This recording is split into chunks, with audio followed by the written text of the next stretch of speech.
Yes, it's Professor Buzzkill here with a special holiday episode about the classic Hollywood film, It's a Wonderful Life. Imagine being tortured by wartime memories, explosions, death, mutilated bodies, some of them friends of yours, all the screaming. Now, imagine them coming from a very confined and dangerous place. I've always thought that being in a warplane or a submarine would add the extra stress of being trapped and not being able to contemplate running away from the situation. If you leave a submarine, you'll drown. If you leap out of an airplane without first having put on a parachute, you'll fall to your death. You're trapped. Of course, even the most vivid and active imagination can't come close to the horrifying realities of war and having to live with those images forever. And if I'm right about the added submarine and airplane stress, it's entirely possible that if you survive a war with those experiences, the memories could affect almost everything you do for the rest of your life. That's one of the things that war-induced post-traumatic stress disorder can do to people. Not all veterans of battle get PTSD. It can vary in intensity, and in the most extreme cases, it can ruin lives and lead to suicide. Well, Professor, I can hear you saying, this is a grim introduction to a podcast episode about what is widely regarded as one of the most uplifting, heartwarming, and life-affirming Hollywood films of all time. It's a Wonderful Life, starring Jimmy Stewart, Donna and a host of other character actors. Yes, I suppose it is a grim introduction to a podcast episode about It's a Wonderful Life, but you'll soon see what I mean. This 1946 Frank Capra film is a holiday classic, played every year at this time in the United States and Canada and in some other countries. It's the story of a man whose dreams never came true, who thinks his life has been worthless and who contemplates suicide. He's then shown by his guardian angel what life in his town and among his friends and family would have been like if he had not lived. This helps him realize that individuals have value and that it's a great gift to be shown just how much one's life can affect the lives of other people. It's a Wonderful Life is routinely listed among the greatest films of all time. It makes almost every film organization's top 100 list and is often in the top 10. The Library of Congress has listed it among the, quote, culturally, historically, or aesthetically significant works of art in American history, thereby giving it special preservation status. The American Film Institute ranks it number 1 in the category Most Inspirational American Films. And more about its critical legacy later. The basic plot is well known. George Bailey is a very personable young man with big dreams of international travel and an interesting career, quote, building things, planning modern cities, and all that stuff, end quote, as he says early in the film. Circumstances that seem to be largely beyond his control conspire, however, to keep him in his small hometown of Bedford Falls, New York, and keep him working in the small family business that bores him. His opportunities to go away to college, to travel, to see the world, get sidetracked by relatively random events that thwart those opportunities just on the brink of him being able to take advantage of them. All the while, his friends, and perhaps most gallingly, his younger brother, go off and do other things, leaving George to stew in Bedford Falls. Now, George seems to handle all these frustrations relatively maturely with a reasonable amount of understanding and calmness. In the background, though, we know that his relatively pleasant life has also prevented him from fulfilling his aspirations. In essence, George is trapped, like a pilot in a wounded plane. His nemesis in the movie, the town banker, mean old Mr. Potter, tells him exactly that. And here's the clip. But George Bailey is not the common, ordinary yokel. He is an intelligent, smart, ambitious young man who hates his job, who hates the building and loan almost as much as I do. A young man who's been dying to get out on his own ever since he was born. A young man, the smartest one in the crowd, mind you. A young man who has to sit by and watch his friends go places because he's trapped. Yes, sir, trapped into frittering his life away playing nursemaid to a lot of garlic eaters. George's troubles reach their peak when a serious business crisis threatens to ruin even the little amount of dignity and self-worth he's built up over the years.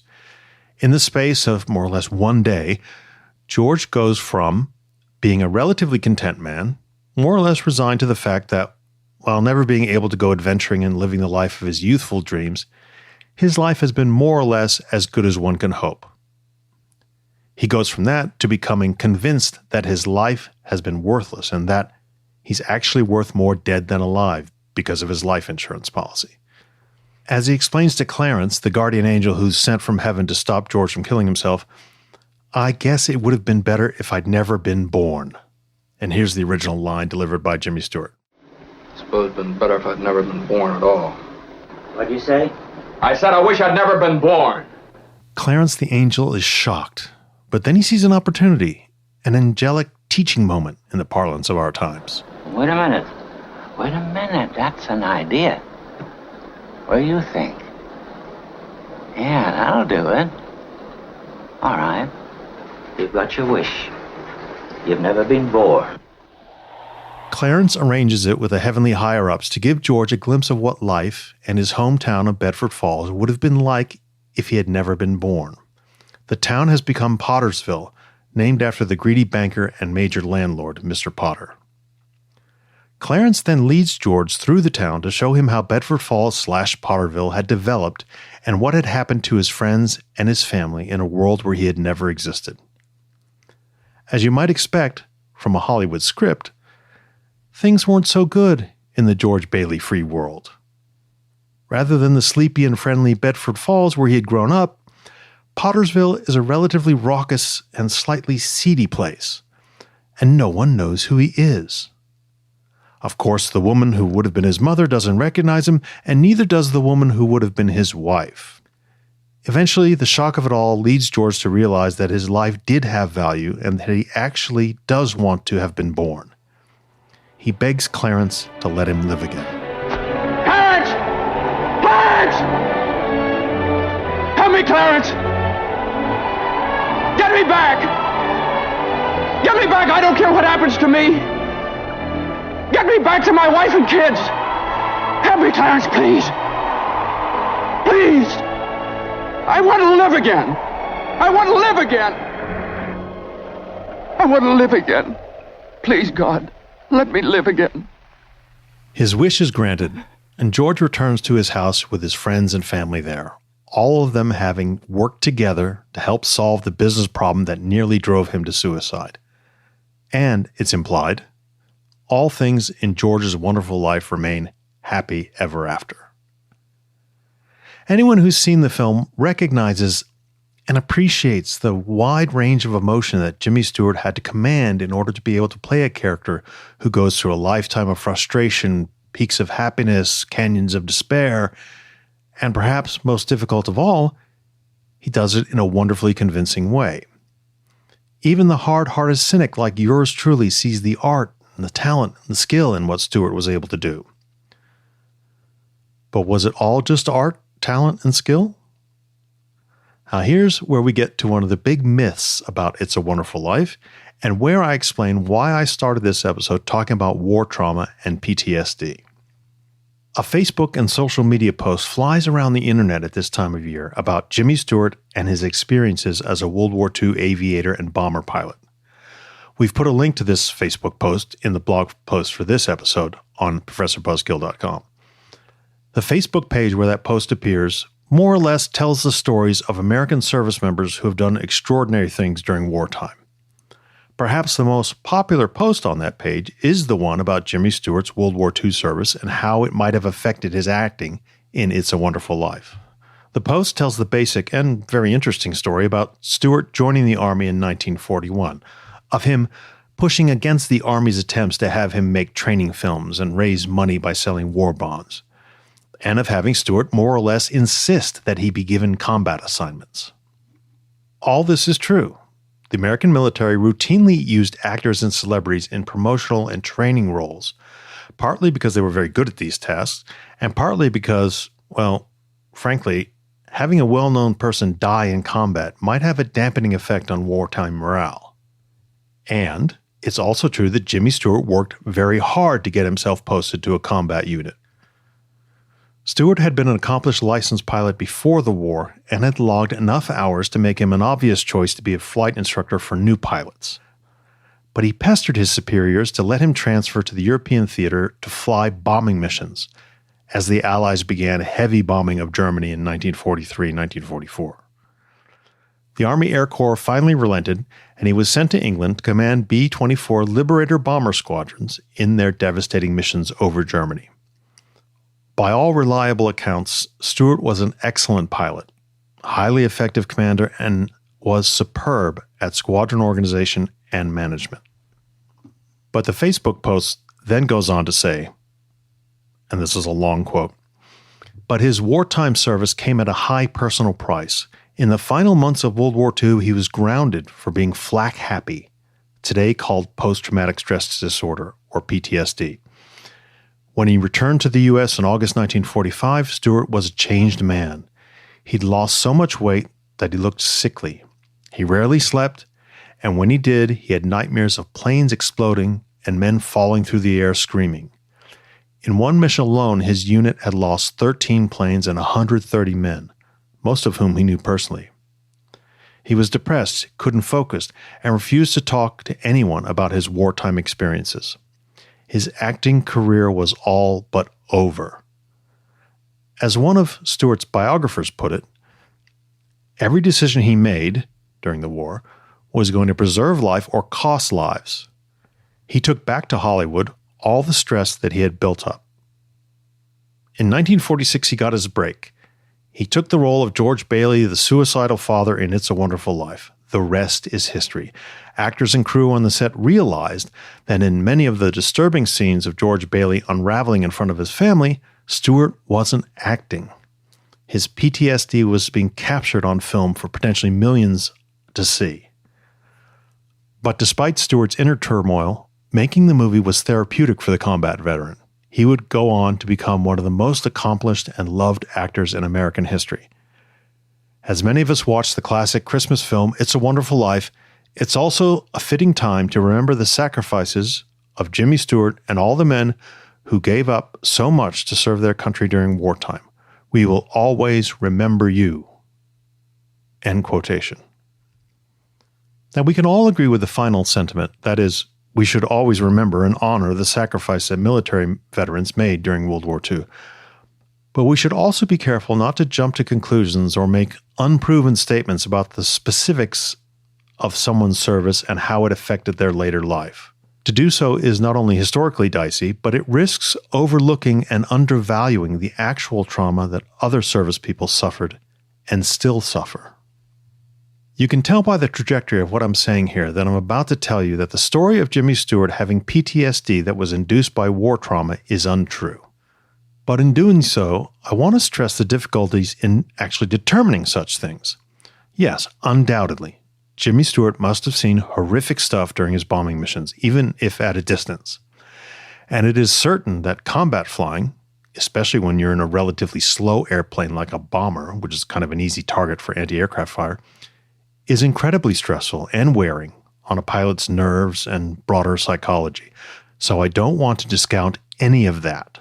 But essentially, like so many social media history stories, there's no good evidence that Jimmy Stewart suffered from battle fatigue, from shell shock, or that he became flak happy because of his bombing runs over Germany, apart from normal war weariness. There is also no good evidence that he suffered PTSD after the war, or that the effects of PTSD came out during the filming of some of the more distressing and emotional scenes in It's a Wonderful Life.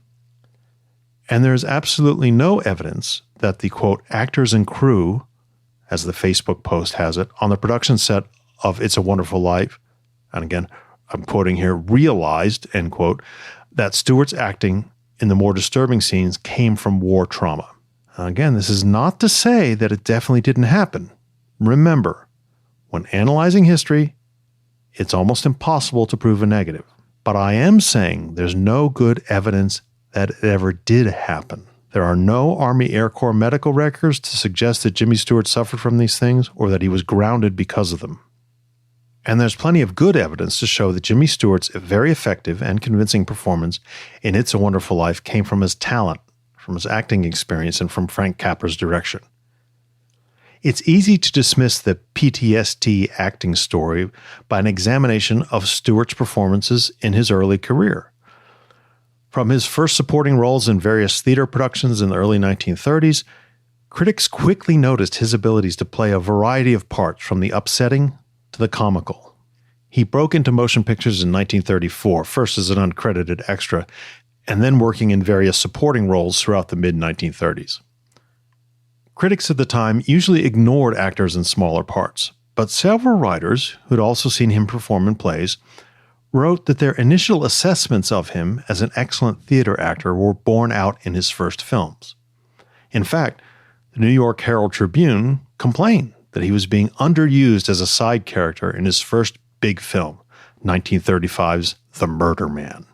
Better roles eventually followed, and by the late 1930s, Stewart was a leading man, usually playing average people whose extraordinary talents and gifts and determination are revealed through the various plot devices and challenges in any good movie plot.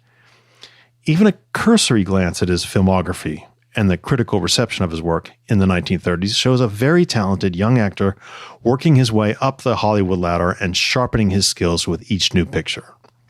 By the time he appeared in Mr. Smith Goes to Washington in 1939, it was very clear that Stewart was a major star. And if you haven't seen Mr. Smith Goes to Washington, by the way, I recommend it very highly. It's a Capra film, like It's a Wonderful Life. Stewart's part as Jefferson Smith, an everyman sent to Washington whose backbone prevents him from being eaten up by the various political machines and graft going on there, is excellent. The emotional range required to play Mr. Smith was handled admirably by Jimmy Stewart, even if a lot of the plot was corny. And it was exactly the type of emotional range that Stewart had to draw upon for It's a Wonderful Life, filmed 7 years later. In between those two movies, Stewart appeared in 8 major Hollywood films, ranging from gritty westerns to feel-good stories to outright comedies and farces. And of course, he had grown older, and undoubtedly, his wartime experiences helped shape his overall character and work. So how did the story about wartime PTSD appear? Well, before I go any further, I want to acknowledge that the heavy lifting for this episode was done by other historians and investigative journalists. Their work and links to it are provided in the blog post for this episode. But Dan McGuill, an international journalist and noted fact-checker, wrote an excellent summary of this myth in his Snopes article. He concludes that the wartime PTSD is shown in Jimmy Stewart's acting story is, quote, unproven. As I said earlier, though, I feel more strongly about this story, and that's why I say not only is it unproven, there's no good evidence for it. The original Facebook post seems to have been based on the book Mission, Jimmy Stewart and the Fight for Europe by Robert Matson. In that book, Matson argues that Stewart became flak happy during the later stages of the war and had to be grounded by the Army Air Corps to prevent him from having some sort of mental breakdown during a mission. While Matson had done research about the combat conditions and experiences of American flyers over Europe during World War II, the evidence for Stewart suffering from PTSD comes mainly from one source, the interview that Matson conducted with a fellow American World War II flyer, Lieutenant Barry Shillitoe. According to Shillitoe, Stewart changed visibly in appearance, lost weight that a lanky man like him couldn't afford to lose, and that he, quote, went flak happy there for a while, end quote. But that's where the direct connection with Jimmy Stewart and suffering from war trauma ends. The stories about Stewart being plagued by nightmares about exploding planes, body parts hitting his aircraft, and the sound of airmen screaming as they fell from the skies were based on the general and overall reports of nightmares and the trauma that happened to some American pilots. Undoubtedly, as I keep saying and implying, Jimmy Stewart suffered during his wartime experience. Given the types of missions he flew and the claustrophobic nature of flying a bomber, any pilot must have been seriously affected. But that is specifically why the Army Air Corps routinely stopped pilots from flying after a specific number of missions. After reaching a certain number of missions over enemy territory, Stewart was rotated out of combat assignments and given a promotion. He moved to the position of operations officer, planning and supervising missions, including deciding which flyers needed rest and when they should take it. More reliable work done by military historian Starr Smith, who had served with Stewart, and by Michael Munn, a film historian, shows that this was more or less standard procedure, and that Stewart's range of abilities, which included on-the-ground organization and leadership, brought about his promotion, not fear of him losing it behind the controls. And, at any rate, Stewart wouldn't have had much of a choice. These types of assignment rotations and promotions were required after a certain number of missions had been flown. He couldn't have lobbied against it because it was actually an Army Air Corps procedure and regulation, unlike the informal practice of using celebrities mainly for PR work. Again, according to Smith, the military historian who served with Stewart during World War II, quote, "When the appointment was announced, nothing was said about flying too many missions. The official word was that the 453rd needed an operations officer, and Major Stewart had been promoted to the job," end quote. Further, there is no direct evidence of Stewart being flak happy or having nightmares either during his war years or afterwards about aviators falling from the sky. Again, both of these things were technically possible, and Stewart could have done a good job of hiding them for the rest of his life. It's also very unlikely that war trauma would have gone unnoticed by Stewart's commanders. The diagnosis of PTSD didn't exist in the 1940s, but doctors and medical researchers had been studying war-induced psychological trauma for decades. In the 19th century, it was called battle fatigue. And then with the enormous increase in the mechanization of war and the power of explosives, it became known as shell shock, mostly during World War I. And the study of it only improved during World War II. PTSD is a much newer term. Diagnostic methods have gotten much better in the last half-century, and so has treatment, but the knowledge of this kind of trauma had been with us for a long time. It's not as if this trauma was unknown during World War II.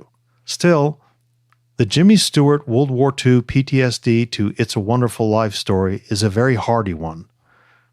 It's impossible to do an exhaustive study across all social media, but Buzzkill Institute researchers tell me that close to 70,000 Facebook users have read the story and clicked like.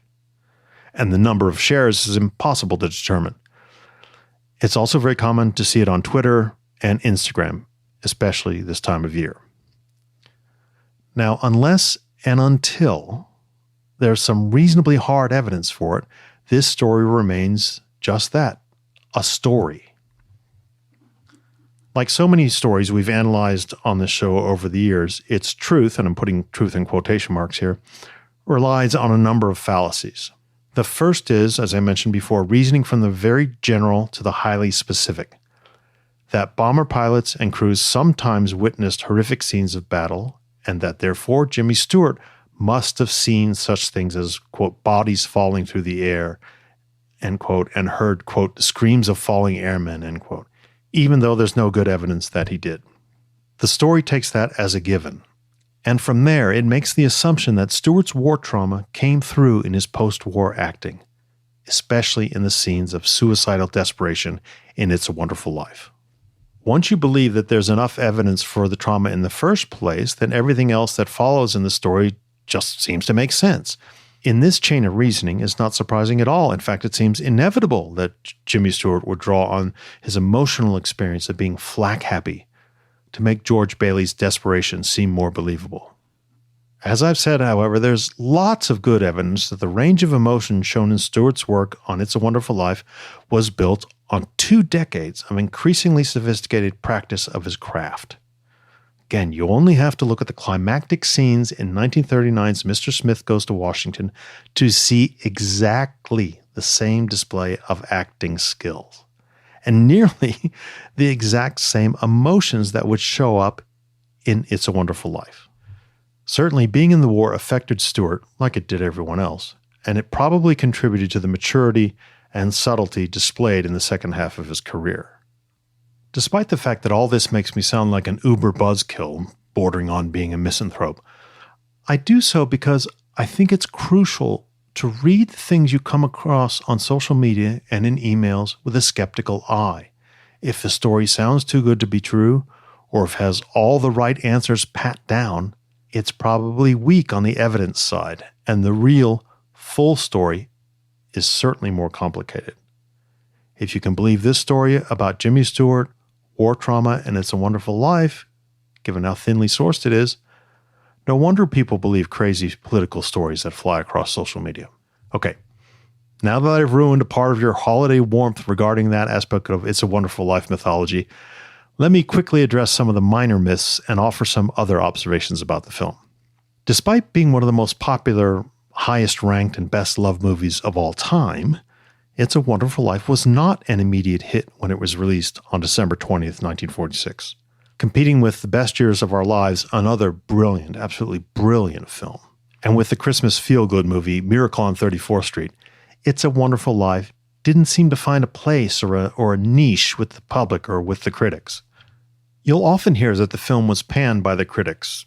It was another dose of Capricorn, a play on Capra, the director's name, and his tendency to make the same sorts of heartwarming, corny films about individuals overcoming hardship for the good of their fellow citizens over and over again. But that's only partly true. The film reviewers who didn't like it concentrated on what they saw as shallowness in the plot and characters. For instance, Bosley Crowther wrote in the New York Times on December 23rd, 1946, which is 3 days after the film's release, and I quote, "Mr. Capra's nice people are charming, his small town is a quite beguiling place, and his pattern for solving problems is most optimistic and facile. But somehow, they all resemble theatrical attitudes rather than average realities." End quote. And there were many similar criticisms leveled at the film, but it's a myth that this was the universal reception. Time magazine loved it. It's a Wonderful Life is a pretty wonderful movie. It has only one formidable rival, Goldwyn's The Best Years of Our Lives, as Hollywood's best picture of the year. Director Capra's inventiveness, humor, and affection for human beings keep it glowing with life and excitement. Incidentally, published on the same day as the critical New York Times review I just read. It's a Wonderful Life won only one Academy Award, a special one for the technical achievement of creating artificial snow in a new and improved way. I know, yawn, yawn. And then for the most part, the film just went into the Hollywood back catalog with so many others. It was revived, however, in a very interesting way during the holiday season of 1976. Yes, 1976. Over the years, the television syndication rights to the film had passed from Liberty Films, its original owner, to Paramount, to National Telefilm Associates. But in 1974, the correct filing forms for continuing the copyright on the film got screwed up and the copyright wasn't renewed. So television stations were able to play it at a considerable savings in copyright fees, and it was aired frequently in the second half of the 1970s. It was watched by millions and became more popular than it ever had been. And oh, by the way, the copyright story has become a legend in itself, but there's a teeny tiny mini myth associated with it. The film and its images slipped out of copyright and entered the public domain, but the copyright on the original story, called The Greatest Gift by author Philip Van Dorn Stern, upon which the film had been based, remained. So it's a myth that the reason It's a Wonderful Life became so widely seen was that television stations could play it, quote, for free. In fact, they still had to pay, admittedly, less for the copyright fees for the original story. So the slipped into the public domain thing was not the real reason why it was shown so often. It became a much cheaper film, the show, starting in 1976, but it wasn't technically free, but its popularity was such after 1976 that It's a Wonderful Life became a Hollywood classic starting in the late 1970s because, again, after being shown at a discounted rate, if you will, so often, people started to watch it a lot and value it for its own sake, and it became commonplace for TV stations to air it. By the early 1980s, it had become so popular during the holiday season that no station management in its right mind would quibble over the pittance they had to pay for the original story copyright. From then, it took off. It's been colorized a couple of times and has been produced on stage across the country, certainly since the 1990s and early 2000s. A couple of other myths and urban legends about It's a Wonderful Life remain, however.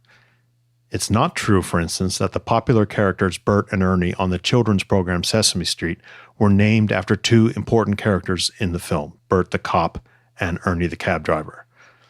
This is a coincidence, even though Sesame Street has had fun slipping in references to the film during some of Bert and Ernie's sketches over the years. And even though Seneca Falls in upstate New York has held an It's a Wonderful Life festival every December for years, and the town has claimed that it was the inspiration for Bedford Falls, the setting of the movie, there's no evidence for that either. In fact, the author of the original story, The Greatest Gift, said in 1946, long before the film became a classic, that the story and film were set in Westchester County, just north of New York City. There's a town called Bedford in Westchester County, but Van Doren Stern said, quote, "The town I had in mind was Califon, New Jersey, near to where he grew up. These places are 250 miles from Seneca Falls." A larger myth, and perhaps a longer-standing myth, is that the film has been universally admired for its positive and life-affirming message over the decades. In 1946-47, as I said earlier, those who didn't like the film called it shallow and said that the emotions on the display were merely cardboard cutouts of genuine emotion. In more recent decades, It's a Wonderful Life has been characterized as dark and claustrophobic, with a depressing plot about how the vagaries and sort of bad luck chaos involved in life can grind an individual down and drive him to near suicide. A critic for the New York Times wrote in 2008 that It's a Wonderful Life was far more complex than a simple feel-good tale about realizing your own value. It was also, quote, "a terrifying, asphyxiating story about growing up and relinquishing your dreams, of being trapped," there's that word again, "of compromising, of watching others move ahead and away, of becoming so filled with rage that you verbally abuse your children, their teacher, and your oppressively perfect wife." Other critics have called it, quote, "the most terrifying Hollywood film ever made," end quote, and, quote, "one of the most profoundly pessimistic tales of human existence ever to achieve a lasting popularity," end quote. And again, the citations for all these things are on the blog post. Now, you know what a glory hound I am. I want to take some credit for this late 20th century, early 21st century take on the film. I remember very clearly that it hit me one day out of the blue in the early 1990s. Wait a minute. Sure, George Bailey's short-term business and financial problems are solved in the film's climax, but he's more or less still back where he started, trapped in Bedford Falls, with daily reminders of his abandoned dreams all around him. Unfortunately, I wasn't smart enough to record these revelations in print back then in order to prove that they originated with me, so I just started myth-busting, heart-unwarming podcast instead. Now, I don't know for sure, and my parents aren't telling, and the family archives and records are silent about this, but if my memory is correct, we've been watching It's a Wonderful Life in the family buzzkill for a very, very long time, maybe even before the increase in airing after 1976. My mother more or less insisted that we watch it when we were young, and then she'd tell us what a good story it was and that the story had a good moral. But I can't resist saying this. There's another important thing about It's a Wonderful Life that fits in well with the aims of this podcast. And that's asking people to recognize that it's not just the stars of history who make it such a rich and important subject of study. It's not just Jimmy Stewart and Donna Reed. We spend an awful lot of time on this show talking about how people overlook and undervalue the vast numbers of lesser-known historical figures who deserve our attention. You know what I keep complaining about. Winston Churchill gets painted as the sole victor in the Battle of Britain. Franklin Roosevelt ended the Depression single-handedly. John F. Kennedy put a man on the moon practically all by himself. And although I sound like a cranky old Mr. Potter every time I go on about this, the stars are given far too much credit. There are countless people who are overlooked who shouldn't be. And so I'd like to wrap things up by asking you to watch the fantastic performances by all the other actors in the film. Note especially how well they accomplish the multiple transformations that they must undertake during the plot. First of all, there's a simple passage of time during the story, from George getting ready to go to college in the early 1920s to the stock market crash of 1929 to the end of World War II. But that's a common demand placed on actors. Not so common is to be asked to play the same character in completely different versions of reality, Bedford Falls at one point and Potterville at another. For instance, Nick the bartender, played by Sheldon Leonard, works in a family restaurant in the real Bedford Falls, but slings booze and cracks wise in a rough joint in Pottersville. The marvelous H.B. Warner, a star from the silent film era, plays the kindly town pharmacist in Bedford Falls, but a drunken ex-con in Pottersville. Ward Bond played Bert the cop in both towns, but shaded his portrayal wonderfully to fit the character of the two different places, and there are lots of others. I want especially to mention Beulah Bondi, who plays Mrs. Bailey, George's mother. The way she handles the transformation from the kindly family matriarch at Bedford Falls to the bitter old owner of a boarding house in Pottersville is masterful. Beulah Bondi appears only briefly in 3 or 4 scenes in the film, but each time the acting is perfect. In fact, she was one of the most successful and prolific character actors in Hollywood. Her career started with the 1931 film Street Scene and ended with an Emmy Award-winning performance in the popular Waltons series on television in 1976. And get this, she played Jimmy Stewart's mother in 4 different films between Of Human Hearts in 1938 to It's a Wonderful Life in 1946, including the Capra classic mentioned earlier, Mr. Smith Goes to Washington of 1939. It is essentially Beulah Bondi as Mrs. Bailey in Bedford Falls who first tells George in his 20s that he's living a wonderful life and should open his eyes to what's in front of him. Pushing him off to go visit Mary Hatch, played by Donna Reed, was her way of trying to make him see what was right there waiting for him. Did you know that Mary Hatch is back from school? Mm-hmm. Came back 3 days ago. Mm-hmm. Nice girl, Mary. Mm-hmm. Kind that'll help you find the answers, George. Mm-hmm. Oh, stop that grunting. Mm-hmm. Can you give me one good reason why you shouldn't call on Mary? Sure, Sam Wainwright. Yeah, Sam's crazy about Mary. Oh, she's not crazy about him. Well, how do you know? Now, would she discuss it with him? No. Well, then how do you know? Well, I've got eyes, haven't I? She lights up like a firefly whenever you're around. Oh. Besides, Sam Wainwright's away in New York, and you're here in Bedford Falls. And all's fair in love and war. Oh, I don't know about war. Mother mine, I can see right through you, right to your back collar button. Trying to get rid of me, huh? Mm-hmm. Well, here's your hat. What's your hurry? All right, Mother, old building and loan pal. I think I'll go out and find a girl and do a little passionate necking. Now, if you'll just point me in the right direction. This direction. And now, here she is in Pottersville as a wary and suspicious boarding house owner, confronted by a panicked George telling her that he's her son.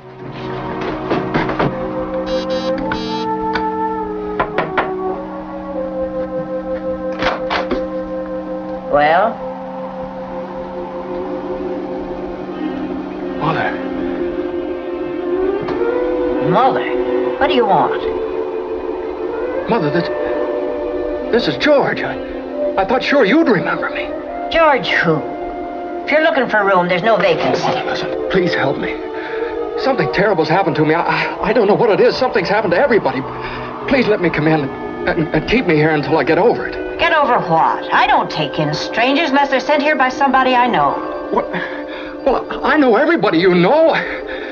What, your brother-in-law, Uncle Billy. You know him? Well, sure I do. When'd you see him last? Today, over at his house. It's a lie. He's been in the insane asylum ever since he lost his business. And if you ask me, that's where you belong. You'll see her mastery of the range of emotions more clearly when you watch the movie again this year. By the end of It's a Wonderful Life, George realizes that dreams aren't necessarily what makes a good and happy life.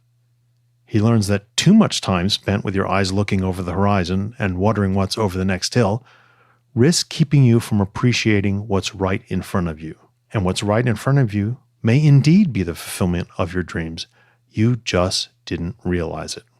That's what my mother told us at the end of the film each Christmas. And so it's with a shout out to my mother, the Duchess of Buzzkill, that I say, okay, old Buzzkill Dynasty mother of mine, I'm off to concentrate on what's right in front of me. The dishes. I have to do the dishes.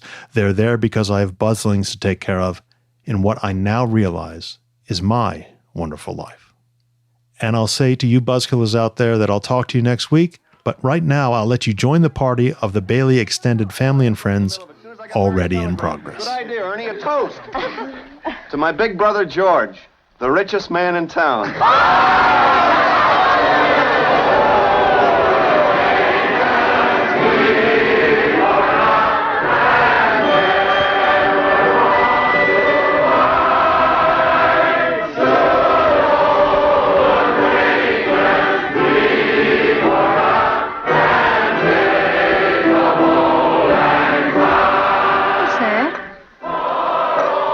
That's a Christmas present from a very dear friend of mine. Look, Daddy, teacher says every time a bell rings, an angel gets his wings. That's right. That's right. Attaboy, Clarence.